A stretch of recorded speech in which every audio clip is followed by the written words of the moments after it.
Assalamualaikum warahmatullahi wabarakatuh. Perkenalkan, saya Laila Sari Asih. Saya perwakilan dari kelompok 6, di mana kelompok 6 ini akan menjelaskan tentang kebijakan dividen. Apa itu kebijakan dividen? Kebijakan dividen adalah keputusan apakah laba yang didapatkan perusahaan akan dibagikan pada pemegang saham sebagai dividen atau akan ditahan dalam bentuk laba ditahan untuk pembiayaan investasi di masa mendatang.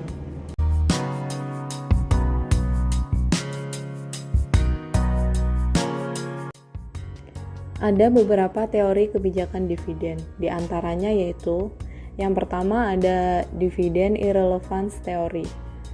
Dalam teori ini menyatakan bahwa kebijakan dividen perusahaan tidak berpengaruh terhadap nilai perusahaan maupun biaya modalnya. Peningkatan pembayaran dividen hanya dimungkinkan jika laba yang diperoleh perusahaan juga meningkat.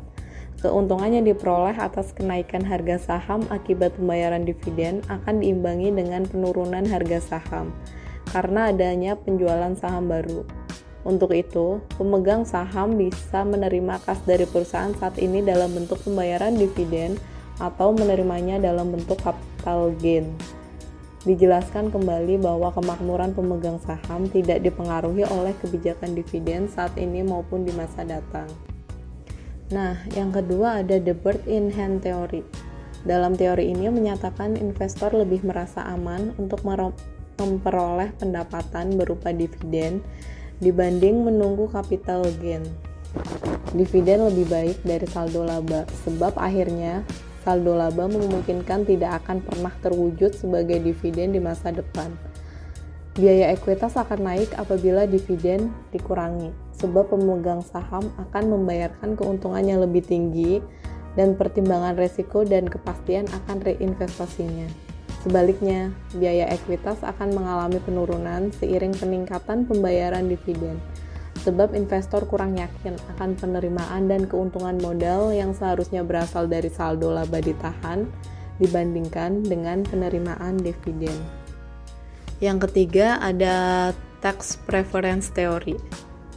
Teori tax preference menyatakan bahwa investor menginginkan perusahaan untuk menahan laba setelah pajak dan digunakan untuk membiayai investasi dibanding dividen dalam bentuk kas. Oleh karena itu, sebaiknya perusahaan menentukan dividen payout ratio yang rendah atau bahkan tidak membagikan dividen, sebab dividen cenderung dikenakan pajak yang lebih tinggi dibanding capital gain. Maka investor akan meminta tingkat keuntungan yang lebih tinggi untuk saham dengan dividen yang lebih tinggi. Berdasarkan jumlah pembayaran dividen, kebijakan dividen terbagi menjadi 4 jenis, antara lain, yang pertama ada kebijakan yang stabil. Kebijakan yang stabil adalah kebijakan dividen di mana jumlah pembayaran dividen yang sama besar dari tahun ke tahun. Yang kedua, kebijakan dividen payout ratio yang tetap.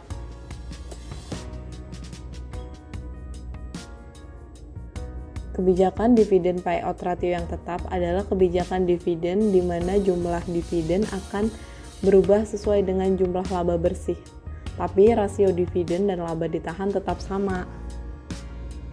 Yang ketiga ada kebijakan kompromi. Kebijakan kompromi adalah kebijakan dividen yang terletak antara kebijakan dividen per saham yang stabil dan kebijakan dividen output ratio yang konstan ditambah dengan persentase tertentu pada tahun-tahun yang mampu menghasilkan laba bersih yang tinggi.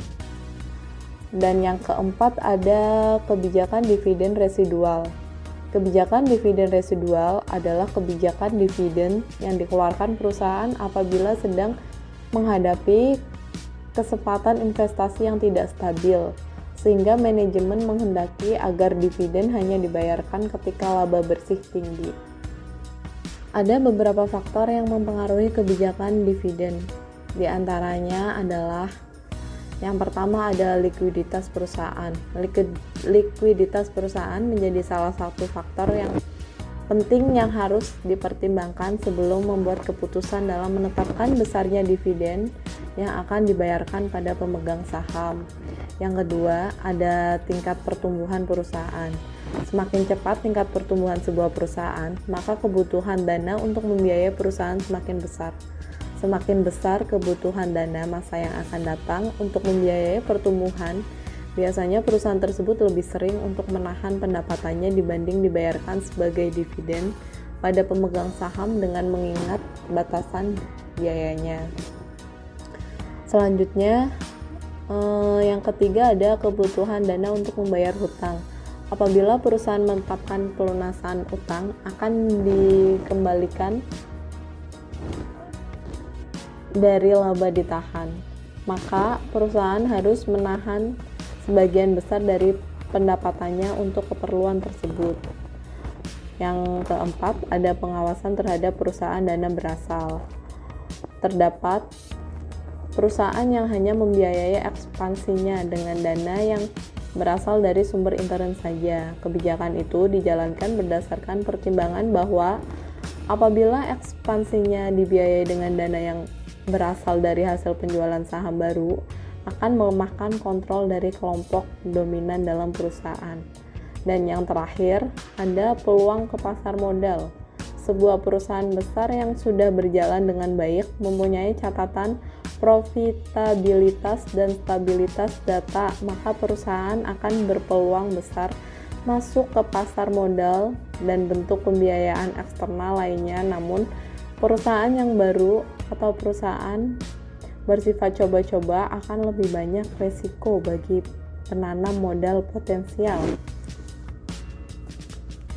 Sekian penjelasan dari saya, kurang lebihnya mohon maaf.